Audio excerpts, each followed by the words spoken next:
দাদা আপনার নাম কি? আমার নাম পলাশ গোস্বামী। আচ্ছা, আপনি কোথা থেকে এসেছেন? আমি যাদবপুর থেকে আসছি। আচ্ছা, আপনি কোথায় এসেছেন এখন? ডক্টর সন্তুদের চেম্বারে এসেছি মাকে দেখানোর জন্য। আচ্ছা আচ্ছা।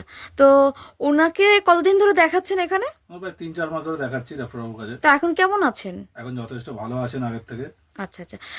আচ্ছা, ইতিমধ্যে আমরা জানতে পেরেছি বা ইউটিউব বা ফেসবুক বলুন, সোশ্যাল মিডিয়ায় দেখা যাচ্ছে যে একটা ভিডিও ভাইরাল হয়েছে যে ডক্টর সন্তুদের এমপ্লয় বিভিন্নভাবে স্যারকে মানে ডক্টর সন্তুদেরকে ওনার নামে নেগেটিভ কমেন্টস করছেন।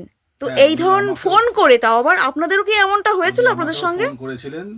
উনি বিপুল সরকার, যিনি প্রথমে আমাদের সাথে যোগাযোগ করে দিয়েছিলেন ডক্টর সন্তুদের, কিন্তু আমাদেরকে 1 মাস আগে ফোন করেন, করে বলেন ডক্টরবাবুর নাকি সমস্ত সার্টিফিকেট জালি, ডক্টরবাবু নাকি আর চেম্বারে বসবেন না, যা টাকা দিয়েছেন নাকি আমাদেরকে উনি ফেরত দিয়ে দেবেন। তার জন্য অনেক মিডিয়া পার্সনের সাথে আমাকে যোগাযোগ করিয়েছিলেন যে হ্যাঁ এনআরএসকে ইন্টারভিউ দেবেন, যে ডক্টরবাবু সম্পূর্ণ জালি।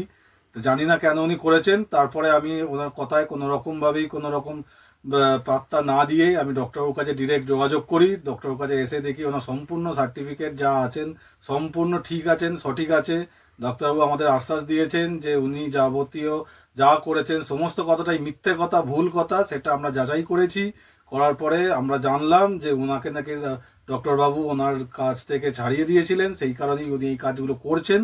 কিন্তু আমার যতদূর মনে হয় যে এই কাজগুলো না করাই এইভাবে উচিত। একজন ডক্টরের নামে এরকমভাবে খারাপ একটা ভিউ দেওয়া, যাতে করে যারা যারা পেশেন্ট আছে সবার কাছেই একটা খারাপ ইমেজ তৈরি হয় ডাক্তারবাবুর। কিন্তু উনি যা যা কথা বলেছেন সম্পূর্ণ কথাটাই মিথ্যা কথা, এটা আচ্ছা আমরা আচ্ছা এতে জানতে আচ্ছা পেরেছি। আচ্ছা। দাদা দেখুন, ডক্টরবাবু যদি ভুয়ো হন, তার সার্টিফিকেট আপনি বললেন আপনি দেখেছেন। আমি সমস্ত হ্যাঁ। সার্টিফিকেট অনলাইনে আচ্ছা আচ্ছা। যাচাই করেছি, সেখানে আমি দেখেছি একদম অথেন্টিক। ওনার যা সার্টিফিকেটে যা রেজিস্ট্রেশন নাম্বার আছেন সম্পূর্ণ অথেন্টিক। এমনকি ওনার যে চেম্বারে আমি 3 মাস আগে এসেছিলাম সেই চেম্বারেই দাঁড়িয়ে আজকে কথা বলছি, একদম সেম জায়গায় সেম ভাবে সেম ডক্টরবাবুই আমাকে দেখছেন। ওনার কোনো জালিয়াতি আমি এখনো অবধি কিছু দেখতে পাইনি। আচ্ছা, এতদিন তো বিপুল সরকার, যারা নাম আপনি বললেন আপনাকে ফোন করেছিল, এতদিন তো উনি ডক্টর সন্তুদের চেম্বারে কাজ করছিলেন।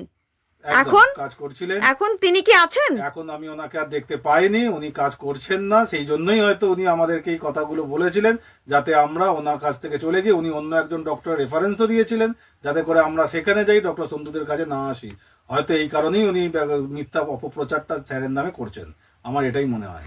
আচ্ছা, যারা যে পেশেন্টরা ডক্টর সন্তুদেরকে ফলো করেন বা আসতে চাইছেন, তাদের উদ্দেশ্যে কি বলবেন এই মুহূর্তে দাঁড়িয়ে? তাদের উদ্দেশ্যে একটাই কথা বলবো যে আপনারা ডক্টর সন্তুদের কাছে আসুন, একদম এসে চিকিৎসা করিয়ে যান। আমি ওনার কাছে 3 থেকে 4 মাস ধরে আমার মাকে চিকিৎসা করিয়ে যথেষ্ট উপকৃত।